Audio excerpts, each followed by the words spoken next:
Hi friends, welcome back to our channel. కొత్త వాళ్ళు ఎవరైనా చూస్తూ ఉంటే తప్పకుండా సబ్స్క్రైబ్ చేసుకోండి.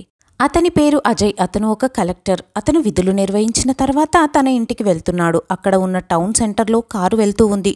ఆ రోజు అజయ్కి తన విధుల్లో కొంచెం ఒత్తిడి ఎక్కువగా అవటంతో తలనొప్పిగా ఉంది అని టీ తాగి వెళ్దామని పక్కనే ఉన్న టీ కొట్టుకు వెళ్తున్నాడు. అక్కడ టీ తయారు చేసే ఆమె అజయ్ని చూడగానే తన కొంగుని తలపై వేసుకుని వెనక్కి తిరిగింది. అది గమనించిన అజయ్, మీనా, నేను నిన్ను చూసేశాను, ఇటు తిరుగు అని అన్నాడు. అది వినగానే ఆ మహిళ రెండు చేతులు జోడించి, నన్ను క్షమించండి అజయ్ గారు అని అంది. అసలు అజయ్కి మీనాకి మధ్యగల సంబంధం ఏంటి? ఎందుకు మీనా అజయ్ని క్షమించమని కోరింది? క్షమాపణ అడుగుతూనే బోరున ఏడ్చింది. తెలుసుకోవాలంటే ఈ వీడియోని చివరి వరకు చూడాల్సిందే. ఒకానొక మారుమూల గ్రామంలో మీనా అనే అమ్మాయి ఉండేది. ఆ అమ్మాయి చాలా అందగత్తె. ఏ విధంగా చూసినా కూడా తనలో ఎలాంటి లోటు ఉండేది కాదు. దాంతో ఆమె తన అందాన్ని చూసి చాలా గర్వపడేది. తన కాలేజీలో స్నేహితులతో ఎక్కడికైనా వెళ్ళినా మీనానే అందరూ చూసేవారు. అంటే ఆమెను అందరూ ప్రపోజ్ చేస్తూ ఉండేవారు. మీనా మాత్రం అందరికీ నో చెబుతూ వచ్చింది. మీనా తన అందంతో తన స్నేహితులతో ఇలా చెప్తూ ఉండేది, నా కోసం ఒక రాజకుమారుడు వస్తాడు, అందుకే నేను వీళ్ళందరికీ కాదు అని చెప్తున్నాను అని గర్వంగా చెప్తూ ఉండేది. అలా రోజులు గడుస్తూ ఉండగా తన కాలేజ్ కూడా అయిపోయింది. తన వయసు కూడా పైబడుతుంది. అందుకని వాళ్ళ నాన్న అన్నయ్య కలిసి తనకి మంచి సంబంధం చూడాలని నిశ్చయించుకున్నారు. అలా అన్నయ్య ఇంకా వాళ్ళ నాన్న పెళ్లి కొడుకు కోసం వెతుకుతూ ఉండగా ఒకరోజు వాళ్ళకి ఒక సంబంధం తెలిసింది. అదే అజయ్ సంబంధం.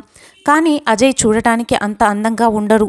తన రంగు నలుపు, చూడటానికి వికారంగా ఉన్నా కూడా తన చాలా సంస్కారవంతుడు.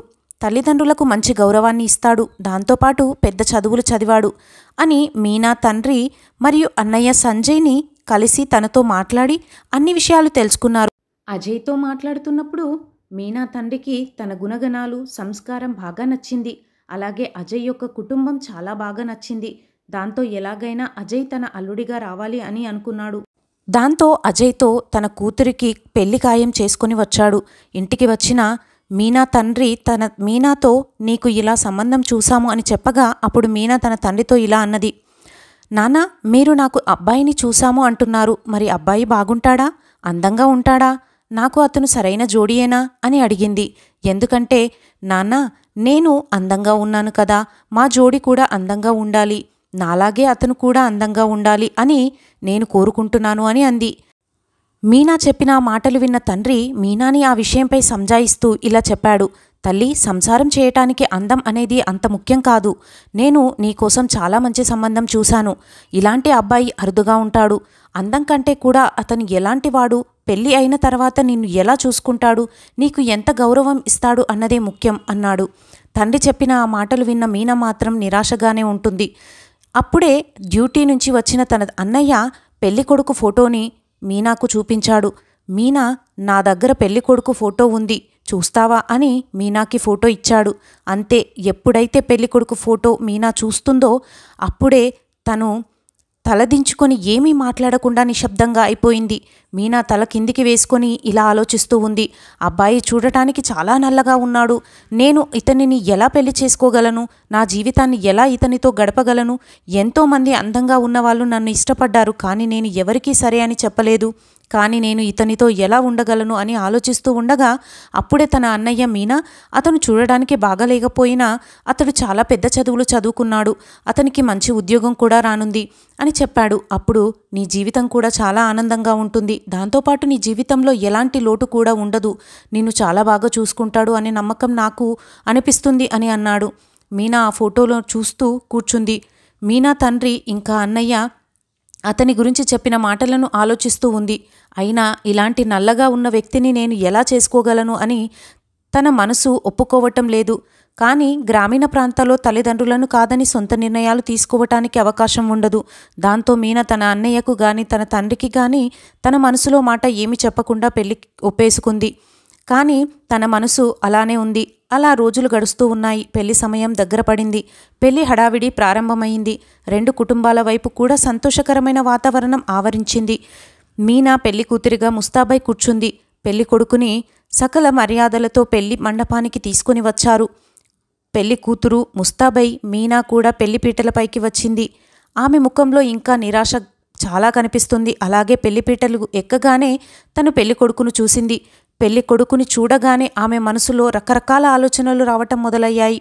ఫోటోలో చూసి కొంత నిరాశ చెందిన మీనా నేరుగా చూసి అతన్ని అసహించుకోవడం మొదలుపెట్టింది. అంటే దండలు ఇచ్చి మార్చుకోమని చెప్పగా తను వేయడానికి నిరాకరించింది. దాంతో తన మనసులో ఉన్న మాటను దాచుకోలేక, నాన్న, ఈ అబ్బాయిని నేను చేసుకోలేను. ఎందుకంటే ఈ అబ్బాయి ఫోటోలో కన్నా నేరుగా చూస్తే ఇంకా అందవికారంగా నల్లగా కనిపిస్తున్నాడు అని అన్నది. కావున నేను ఇతన్ని పెళ్లి చేసుకొని సుఖపడలేను, సంతోషంగా ఉండలేను. నేను ఈ పెళ్లి అస్సలు చేసుకోను. ఒకవేళ మీరు నన్ను ఇబ్బంది పెట్టి పెళ్లి చేసినా కూడా నేను బ్రతికి ఉండను అని వాళ్ళను బెదిరించింది. మీనా అలా మాట్లాడటంతో పెళ్లికి వచ్చిన బంధువులంతా ఆశ్చర్యపోయారు. బంధువుల యొక్క ముఖశైలులు మారిపోయాయి. వెంటనే కోపం వచ్చిన మీనా అన్నయ్య, మీనా, నువ్వు అసలు ఏం చేస్తున్నావో అర్థమవుతుందా? పెళ్లిపీటల వరకు వచ్చి చేసుకోను అనటం ఏంటి? అసలు మన కుటుంబంలో ఇలాంటిది ఎక్కడైనా చూసావా? ఏం మాట్లాడుతున్నావో అర్థమవుతుందా? అయినా ఇక్కడి వరకు వచ్చాక పెళ్లి ఖర్చులన్నీ ఎవరిస్తారు అని గట్టిగా కోప్పడ్డాడు. మన పరువు సంగతేంటి అన్నాడు. కానీ మీనా తండ్రి మాత్రం సహనంగా తనని సంజాయించడానికి ప్రయత్నిస్తున్నాడు. మీనా తండ్రి మీనను ఎంత సంజాయించినా కూడా వినకపోవడంతో తన తండ్రి కూడా కోపంతో, నీకు బాహ్య సౌందర్యం ఒక్కటే కావాలా? ఎందుకిలా పిచ్చిదానిలా ప్రవర్తిస్తున్నావు అని కోప్పడ్డాడు. ఆ సమయంలో పెళ్లికొడుకు మాత్రం అన్నీ గమనిస్తూ నిశ్శబ్దం వహించాడు. అయితే పెళ్లికొడుకు కూడా తన మనసులో ఇలా అనుకుంటున్నాడు. అయినా ఇలా బలవంతంగా నేను చేసుకున్నా కూడా సంతోషంగా ఉండనేమో అని ఆలోచిస్తూ ఉన్నాడు. అలాగే చాలా అవమానంగా కూడా భావించాడు. వెంటనే కోపంగా పెళ్లికొడుకు తండ్రి పెళ్లికూతురు తండ్రిని నిలదీశాడు. మీరు మీ అమ్మాయికి ముందే చెప్పలేదా నా అబ్బాయి నల్లగా ఉంటాడు అని, అందంగా ఉండడు అని? ఇలా ఇంతమందిలో మమ్మల్ని అవమానించడం అవసరమా అని కోప్పడ్డాడు. అప్పుడు వెంటనే మీనా తండ్రి ఇంకా తన అన్నయ్య సంజాయించడానికి ప్రయత్నిస్తూనే ఉన్నారు. కానీ మీనా ఏమాత్రం వినటం లేదు. ఆ పరిస్థితిలో మీనా మాత్రం ఎవరు చెప్పినా వినే పరిస్థితిలో లేదు. తను గట్టిగా నేను అతన్ని చేసుకోను అని నిశ్చయించుకుంది. అక్కడ జరుగుతున్న తతంగం చూసిన బంధువులంతా చాలా ఇబ్బంది పడ్డారు. చివరికి అంతా అర్థం చేసుకుని అందరూ అక్కడి నుంచి వెళ్ళిపోయారు. పెళ్లి వాతావరణం అంతా ఒక్కసారిగా నిశ్శబ్దమైంది. ఊర్లల్లో పెళ్లి తంతు వెనక్కి వెళ్ళిపోవడం అంటే చాలా అవమానంగా భావించేవారు. అప్పుడు అజయ్ తన పెళ్లి ఊరేగింపును వెనక్కి తీసుకొని వెళ్తుండగా అదే ఊరికి చెందిన ఒక పేద రైతు అడ్డంగా వచ్చి పెళ్లికొడుకు తండ్రితో ఇలా అన్నాడు. మీకు అభ్యంతరం లేకపోతే నా కూతురు ఉంది. తను అందంగా ఉంటుంది, కానీ అంతగా చదువుకోలేదు, అన్ని పనులు చేస్తుంది అని చెప్పాడు.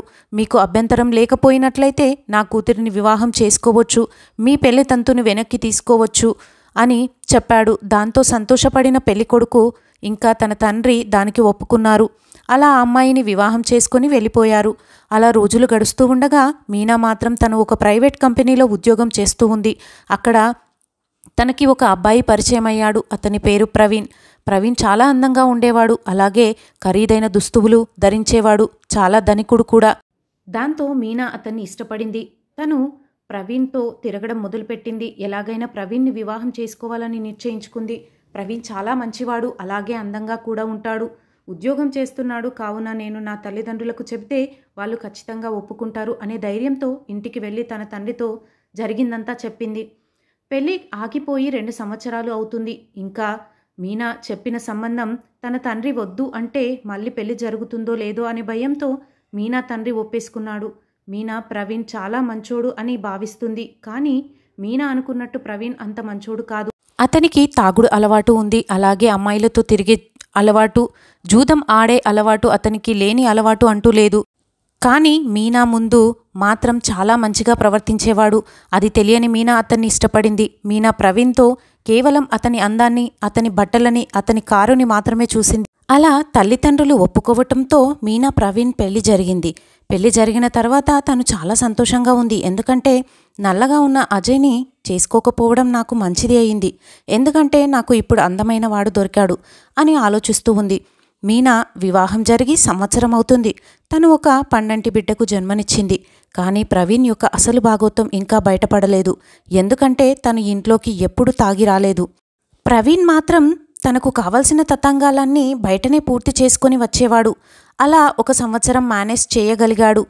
మీనా ఒక పండంటి బిడ్డకు జన్మనిచ్చింది. తర్వాత తను పుట్టింటికి వెళ్ళింది. అప్పుడు ప్రవీణ్ యొక్క భాగోత్వం బయటపడింది. ఇరుగు పొరుగు వారు ఆమెకి చెప్పటంతో మొదట తను నమ్మలేదు. మెల్లిమెల్లిగా ప్రవీణ్ యొక్క వికృత చేష్టలు అన్నీ బయటపడ్డాయి. అలా ఎందుకు తాగి వస్తున్నావు అని నిలదీయడంతో ఆ రోజు నుండి రోజు ప్రవీణ్ తాగి ఇంటికి రావడం మొదలుపెట్టాడు. ఎలాగూ నా గురించి తెలిసిపోయింది కదా అని చెప్పి మీనా ముందే ప్రవీణ్ వేరే అమ్మాయిలతో మాట్లాడడం ప్రారంభించాడు. ఇంట్లో కూర్చొని తాగడం మొదలుపెట్టాడు. ఇవన్నీ సహించలేని మీనా ఎందుకు అని నిలదీసింది. అంతే, మీనాని చితకబాదాడు. నువ్వు నన్ను ఎదిరించే హక్కు నీకు లేదు. నువ్వు ఏమీ మాట్లాడకు. నా జీవితం నా ఇష్టం, నేను ఎలాగైనా ఉంటాను. నన్ను ప్రశ్నించే హక్కు నీకు లేదు అని తనని కొట్టసాగాడు. నేను ఇప్పుడే కాదు, నా వయసప్పటి నుంచి నేను తాగుతూనే ఉంటాను. నా పెళ్లికి ముందే నాకు అమ్మాయిలతో తిరిగే అలవాటు ఉంది అని అన్నీ అతను ఒప్పుకున్నాడు. దాంతో మీనా కుప్పకూలిపోయింది. భూమి పగిలేలా ఏడవడం మొదలుపెట్టింది. ప్రవీణ్ మాత్రం తన సంతోషంలో తను ఉన్నాడు. కానీ మీనా రోజు బాధపడుతూనే ఉంది. అలా రోజులు గడుస్తూ ఉండగా ప్రవీణ్ పరిస్థితి రోజురోజుకు చాలా దిగజారిపోతుంది. మీనా మాత్రం రోజు తనతో గొడవ పడుతూనే ఉంది. అయినా కూడా ఏ ఒక్కరోజు అతను తన యొక్క అలవాట్లను వదిలిపెట్టలేదు. దానికి తోడు అమ్మాయిలను, తన స్నేహితులను ఇంటికి తీసుకురావడం మొదలుపెట్టాడు. అది సహించలేని మీనా మాత్రం నరకం అనుభవిస్తూ ఉంది. ఏం చేయాలో తోచడం లేదు. తను అందంగా ఉన్నాడు అని వివాహం చేసుకొని తప్పు చేశానేమో అని తనలో తాను ఆలోచిస్తూ ఉంది. ఇప్పుడు మీనా తన తల్లిదండ్రులకు చెప్పలేని పరిస్థితి. ఎందుకంటే తన తల్లిదండ్రులు తెచ్చిన సంబంధం చేసుకోలేక తను నచ్చిన సంబంధం చేసుకుంది. కావున వాళ్లకు చెప్పనూ లేదు, వాళ్ళ ఇంటికి వెళ్ళనూ లేదు. చాలా సందిగ్ధ పరిస్థితుల్లో ఉంది. అప్పుడు మీనా ఒక నిర్ణయానికి వచ్చింది. అదేంటంటే తను ప్రవీణ్ని ఇష్టపడి పెళ్లి చేసుకుంది. కావున తన యొక్క పరిస్థితిని తన తల్లిదండ్రులకు తెలియనీయకూడదు అని అనుకుంది. ఎలాంటి కష్టమైనా తను ఒక్కతే భరించాలి అని నిర్ణయించుకుంది. ఇంకా ప్రవీణ్ మీనాని ఒత్తిడికి గురి చేస్తూనే ఉన్నాడు. అలాగే ప్రవీణ్ తాగుడికి ఇంకా బానిస అయిపోయాడు. అది తట్టుకోలేని మీనా చాలా బాధపడుతుంది. ప్రవీణ్ తన ఉద్యోగం కూడా మానేశాడు. మీనాకి తెలిసిపోయింది అని ఇంట్లోనే ఉండి తాగడం మొదలుపెట్టాడు. కావలసినన్ని వికృత చేష్టలు చేయడం మొదలుపెట్టాడు.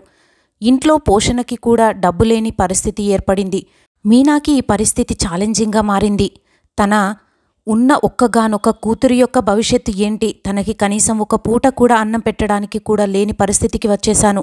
తన పాపను చూసుకోవటము, తనకి తాగడానికి డబ్బులు ఇవ్వడం చాలా టాస్క్గా మారిపోయింది మీనాకి. రోజులు గడుస్తున్నాయి. కొద్ది రోజులకి మీనా పరిస్థితి చాలా దారుణంగా మారిపోయింది. తన జీవితం పూర్తిగా నాశనమైపోయిందని భావిస్తుంది. కనీసం తన కూతురు యొక్క భవిష్యత్తునైనా చక్కదిద్దాలన్న నెపంతో ప్రవీణ్తో విడాకులకు సిద్ధమైంది. అలా ప్రవీణ్తో విడాకులు తీసుకుంది. ప్రవీణ్ లాంటి జీవితశైలి పిల్లల యొక్క భవిష్యత్తుపై ప్రభావం చూపుతోందని తను కఠినమైన నిర్ణయం తీసుకోవాల్సి వచ్చింది. ఏ స్త్రీ అయినా భర్తను వదిలేసి పిల్లలతో బ్రతకాలి అని అంటే చాలా కష్టం. కానీ మీనా మాత్రం తన జీవితానికి భిన్నంగా ముందుకు వెళ్లాలని నిర్ణయించుకుంది. విడాకులు మంజూరైన తర్వాత మీనా తన పాపను తీసుకొని వెళ్లి టౌన్లో అద్దె ఇంట్లో ఉంటుంది. తన పాపను పెంచడానికి, చదివించడానికి ఏదైనా పని చేయాలి అని తిరగడం మొదలుపెట్టింది. అలా తన ఒంటిపై ఉన్న బంగారాన్ని అమ్మేసి టౌన్లో ఓ టీ కొట్టుని పెట్టుకొని జీవనం కొనసాగిస్తూ ఉంది. రోజుకు ఆమెకు 200 నుండి 1000 రూపాయల వరకు ఆదాయం వస్తూ ఉండేది. ఆ విధంగా మీనా తన కూతురు జీవనం కొనసాగిస్తూ ఉన్నారు. అలా రోజు ఉదయం వచ్చి టీ అమ్ముకుంటూ సాయంత్రం ఇంటికి వెళ్ళేది. అలా తన జీవన కొనసాగిస్తూ ఉండగా ఒకరోజు అనుకోకుండా అక్కడికి టీ తాగడానికి అజయ్ వచ్చాడు. అజయ్ కారు దిగి వస్తుండగా తనకి అంతకుముందే తన స్నేహితురాలు చెప్పింది. గుర్తుకు వచ్చింది. అదేమిటంటే తను నిరాకరించిన అజయ్ అనే వ్యక్తి ఇప్పుడు కలెక్టర్ అయ్యాడని. తను అది గుర్తుపెట్టుకొని తను చాలా బాధపడింది. అజయ్ కారు దిగి ముందుకు వస్తూ ఉన్నాడు. వెంటనే అది గమనించిన మీనా తన చీర కొంగును తలపై వేసుకుని వెనక్కి తిరిగి నిలబడింది. కానీ అజయ్ మాత్రం తన కారులోనే ఉండగా తన మొహాన్ని చూసి గుర్తుపట్టేశాడు. అలాగే షాక్ అయ్యాడు కూడా. మీనాని ఆ పరిస్థితుల్లో చూసి తన ఆలోచనలకు అంతు చిక్కలేదు. అజయ్ మాత్రం ఒకప్పుడు తనను అవమానించింది, తనను అంతగా బాధ పెట్టింది అని ఏమాత్రం ఆలోచించకుండా ముందుకు నడవసాగాడు. అలా టీ కొట్టు దగ్గరికి వెళ్ళిన తర్వాత వెనక్కి తిరిగి ఉన్న మీనాని, మీనా, నేను నిన్ను చూసేశాను. నువ్వు నీ మొహాన్ని దాచిపెట్టుకోవాల్సిన అవసరం లేదు అని పిలిచాడు. అది విన్న మీనా చాలా భావోద్వేగానికి గురై తన 2 చేతులను జోడించి, నేను చాలా పెద్ద తప్పు చేశాను, నా జీవితంలో సరిదిద్దుకోలేని తప్పును చేశాను, నన్ను క్షమించండి అంటూ 2 చేతులు జోడించి చెప్పింది. ఎందుకంటే మిమ్మల్ని నేను చాలా అవమానించాను, నేను మిమ్మల్ని అలా అనాల్సింది కాదు అనటంతో అజయ్ ఇలా అన్నాడు. మీనా, ప్రతి ఒక్కరికి వాళ్ళ జీవితంపై నిర్ణయం తీసుకునే హక్కు వాళ్ళకి ఉంటుంది. కాబట్టి నీ నిర్ణయం నువ్వు తీసుకున్నావు. కావున నీ పట్ల నాకు ఎలాంటి ద్వేషం లేదు అని చెబుతూ, అవును, నాకు వేరే వాళ్ళ వల్ల తెలిసింది నీకు వివాహం జరిగింది అని.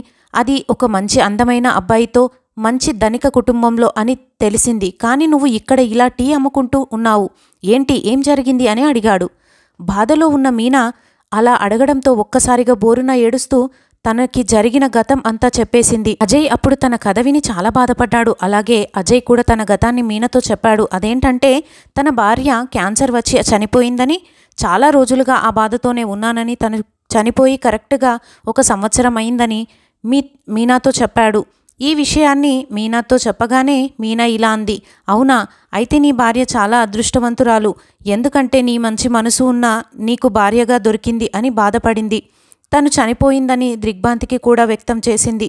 అప్పుడు అజయ్ ఇలా అన్నాడు, నీకు అభ్యంతరం లేకపోతే నేను ఇప్పుడు ఒంటరిగా ఉంటున్నాను, కావున నిన్ను నా జీవితంలోనికి రాణించడానికి నాకు ఎలాంటి అభ్యంతరం లేదు.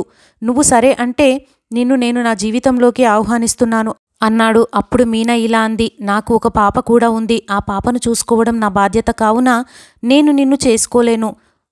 ఒకవేళ నిన్ను వివాహం చేసుకుంటే నా పాప జీవితం భవిష్యత్తు నాశనమైపోతుంది అని చెబుతుంది. అప్పుడు అజయ్ ఇలా అంటాడు, నేను కూడా నీ పాపని నా పాపలాగే చూసుకుంటాను, మనిద్దరం పాపతో సంతోషంగా జీవిద్దాం అని అంటాడు. ఎందుకంటే మీనా చాలా అందంగా ఉంటుంది, తన అందంతోనే తనని ఇష్టపడి పెళ్లికి ఒప్పుకున్నాడు. కానీ అజయ్ యొక్క నల్లదనాన్ని చూసి తను రిజెక్ట్ చేసింది. కానీ అజయ్కి ఇప్పటికీ మీనాపై అదే ప్రేమ ఉండటంతో తనని యాక్సెప్ట్ చేశాడు. ప్రతి మనిషికి కూడా వారి అదృష్టం ప్రకారమే జరుగుతాయి, అలాగే కొన్ని వారి చేతుల్లో నుంచి జారిపోతాయి అని అనుకున్నాడు అజయ్. అలాగే ఈ కథ ద్వారా మనకు తెలిసిందేమిటంటే ఎవరి జీవితానికి వారే బాధ్యులు. అంటే అందంగా ఉన్నానని విర్రవీగితే చివరికి జరిగేది చాలా పరిణామాలు ఉంటాయి, దానికి దక్క మూల్యం చెల్లించాల్సి ఉంటుంది. Thank you friends. ఈ వీడియో కనుక మీకు నచ్చితే తప్పకుండా సబ్స్క్రైబ్ చేసుకోండి, అలాగే లైక్ చేసి షేర్ చేయండి. మీ యొక్క అభిప్రాయాన్ని కామెంట్ రూపంలో తెలియజేయండి. Thank you for watching.